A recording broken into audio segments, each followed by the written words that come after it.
விஜய் தொலைக்காட்சியில் கலக்கப்போவது யார் நிகழ்ச்சியின் மூலம் பிரபலமாக அறியப்பட்டவர் KPY பாலா. இவர் குக் வித் கோமாளி நிகழ்ச்சியில் கோமாளியாக வந்து பல கவுண்டர் ஜோக்குகளை அள்ளி வீசி ரசிகர்களை மகிழ்வித்தார். இதனைத் தொடர்ந்து பல திரைப்படங்களில் சிறு சிறு கதாபாத்திரங்களிலும் நடித்து வந்தார். இதனிடையே பல யூடியூப் சேனல்களில் நிகழ்ச்சிகளையும் தொகுத்து வழங்கி வந்தார்.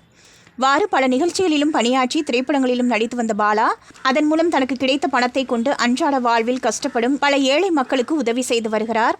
KPY பாலா காந்தி கண்ணாடி என்ற திரைப்படத்தின் மூலம் ஹீரோவாகவும் அறிமுகமாக உள்ளார். இந்த திரைப்படத்தில் KPY பாலாவுடன் பாலாஜி சக்திவேல், நமிதா கிருஷ்ணமூர்த்தி, அர்ச்சனா உள்ளிட்ட பலரும் நடிக்கின்றனர். இந்த திரைப்படத்தை ஷெரீப் என்பவர் இயக்குகிறார்.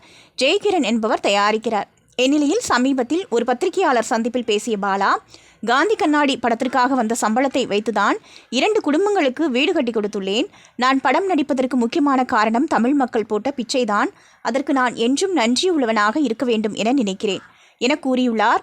நடிகர் பாலா 2 ஏழை குடும்பங்களுக்கு வீடு கட்டி கொடுத்துள்ளதாக கூறிய நிலையில் ரசிகர்கள் பலரும் அவரை பாராட்டி வருகின்றனர்.